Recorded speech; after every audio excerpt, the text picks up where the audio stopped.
We need to move on. The cement space has been in top focus over the past few weeks. A Jefferies check post-interaction with dealers suggests that prices continue to decline in most markets due to the monsoon, and that there has already been a 6% sequential slip in Q1 so far. To find out where things stand, Rajnish Kapur, who is the COO of JK Cement, is with us. Mr. Kapur, thank you for waiting by patiently. I wanted to understand from you, if you can just quantify for us, what has the price fall been so far in this quarter? And have you attempted any move on prices, any price increase at all? Yeah, so good morning. Thanks for having me on the channel. Yeah, price fall in the Q2 has been quite substantial. I would say that, if I look at the North markets where JK has large presence, we have seen a fall of about 30 to 35 rupees per bag. And that goes to about 7 to 8% of total price fall that has taken place. And this normally in monsoons, we do see a price fall, but this time also I think it was a little significant. And at this point of time in the month of September, since the volumes have picked up, although we still have some, late monsoons going on in some of the places where, especially in the northern part of the country. But a little uptick on the price is coming up in this at this point of time. So I think the overall realizations drop on a quarter-on-quarter basis in this quarter is going to be about 5 to 6% for the industry at large. And it all depends on how the September prices start getting picked up. Generally, pre-Diwali times are the times when construction also starts happening. And as the monsoon starts exiting again, a lot of construction activities start off. So we are seeing a fairly healthy demand now in terms of, as what we saw in the months of July and August. So hopeful that there would be recovery of some of the losses that we have had in terms of price in this quarter, in the first 2 months of the quarter.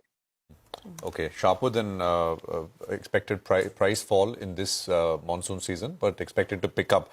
So you have visibility for strong volume, stronger volume growth as we come out of the monsoon season, Mr. Kapur. Could you quantify that for us? Yeah. So in terms of quantification, I think Q1 was pretty good. Q1, as an industry, we saw an increase of about 15 to 16%. We as a company also had about 18 to 20% growth. Though South had very, exceedingly good in terms of demand. July and August was about 2 to 3% price, volume increase in various markets. I think September would be a little bit better. So I feel that by the time this quarter gets over, we might end up at around 4 to 5% of volume growth in this quarter. But in Q3 is the one where I'm really, hopeful that the demand is going to, keep increasing. And for the year end, I would say that as an industry, we are currently looking at about 8% of volume growth. Okay, 8% of volume growth for the year end. Just coming back to the price fall, right? You said that there's a 30 to 35 rupees per bag fall in the northern market, and there could be a 5 to 6% fall in realizations for the industry. What does this mean for JK Cement itself? Your EBITDA per ton was around 1,137 rupees per ton in the quarter gone by. How much lower do you think it could fall through the course of the year? So not going into specific talking of JK, but I can just give you a broad idea as to how the capex fall is going to happen in this quarter. There are two factors which are very important when we look at the EBITDA per ton of the cement industry. The first is the top line, where we feel that the revenue is going to be down. The realizations are down as compared to Q1 by 5 to 6%. And second is that the cost increase, I think in terms of cost, this quarter is going to be one of the highest in a very long time that we can remember.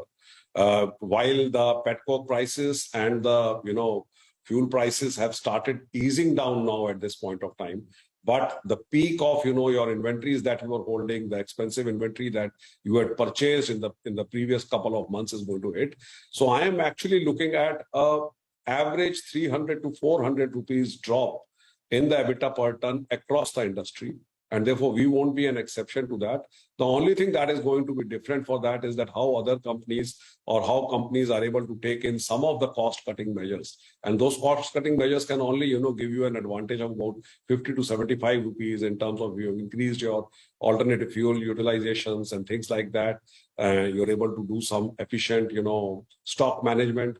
But overall, as an industry, I think we are looking at a quarter where on a quarter-on-quarter basis, the industry average, which was, I think, about 959 in the region of between 950 to 1,000 rupees in the last quarter, is likely to fall by about 300 to 400 rupees in Q2. And then you'll see, similar proportionate kind of impact to your earnings as well. Could you tell us what is the total capex plan, Mr. Kapur, for 23? How much of the Panna unit capacity expansion has been done? How much is pending? So Panna unit, we are nearing the completion of Panna unit. There have been some unprecedented monsoons which have slightly, made our plans little slow. But our Panna unit, we are expecting to, start the plant in the month of October. Initial teething problems might be there. And by October and early November, we will also start a grinding unit in Hamirpur. There would be a couple of things which might be left in terms of, operationalizing our waste heat recovery system, which is in the process and may take a month more. But overall, we are expecting to have our first cement out from the Panna integrated plant in the month of October. And towards the end of October or early part of November, we are looking at our Hamirpur plant also to start off. So both our capacity expansion projects are well in time. And we are actually looking forward to the new volumes getting added. Mr. Kapur, I have to ask you this because industry dynamics are changing so much, right? With such a large player coming on board now, I'm sure pricing, volumes are all going to change quite a bit as well. Will JK Cement look to sell if a larger peer comes up with a good offer? I think without doubt, no. We are a very strong company. We are a company which is moving, which has over the last 6, 7, 8 years shown how a cement plant, a cement company can, start improving. You can see it in our valuations. You can see it in the ambitious plan that we have. We have a very strong set of promoters who have their vision very, very clear in terms of making the cement grow, this company grow. So therefore, the question that you could ask me is, what is the volume growth that we are going to look at as JK Cement? So go ahead, then tell us what is the growth? I mean, you spoke about 4 to 5%. Certainly. So that is what I would say, that we are looking at growing profitably, number one. We are looking to maintain the core values of our core philosophy of our company in terms of, being firstly delivering quality product, making sure that the cost efficiencies, we are among the best in the country, and also improving the brand image and brand positioning. And I think we are well on course to becoming 25 million tons of capacity in next 2 to 3 years' time. And then we move on. So we don't actually make very big plans that we are going to be 50 million tons. We make plans for 3 to 5 years, and we are very much well on course. And you should watch this space for more announcements from our company as time comes. No, that I agree. I mean, there's no denying that you're well on course to achieve your own targets. But, things are changing quite rapidly, right? I mean, when one of the largest groups in the country goes ahead and makes such a large acquisition, you wonder whether there'll be predatory pricing, what happens to cement capacities. So not now, but at some point in time, if an offer comes, would it be enticing for you? So I am not the right person to go beyond that. I told it very clearly that without doubt, no. But yes, when I look at Adani coming into the cement space, I think we have to also understand that at this point of time, they have taken over a company. So they have not added new volumes. They are going to bring in new efficiencies in this business, I'm sure, with the synergies that they have at their back end and both at front end. They have, a lot of in terms of ports, logistics, in terms of renewable energy, they are at forefront in the country. And that I very strongly feel is going to trigger, a sort of an competitive spirit in the industry. That's the way we look at it. We have to do better than our competition, and we have to constantly keep, inventing and keep doing things and keep innovating. So when you talk about innovating and matching up to competition, sir, is an inorganic acquisition on the cards for you? I mean, you're looking to go from 20 to 25 million tons. Will that incremental 5 million tons, will you look to buy any asset? So not as of now, buying an asset also depends on the size of the asset, on terms of, geographical dispersion of the asset. So there are a number of things. I'm not saying no. If something good comes up, yes, of course, it can be there.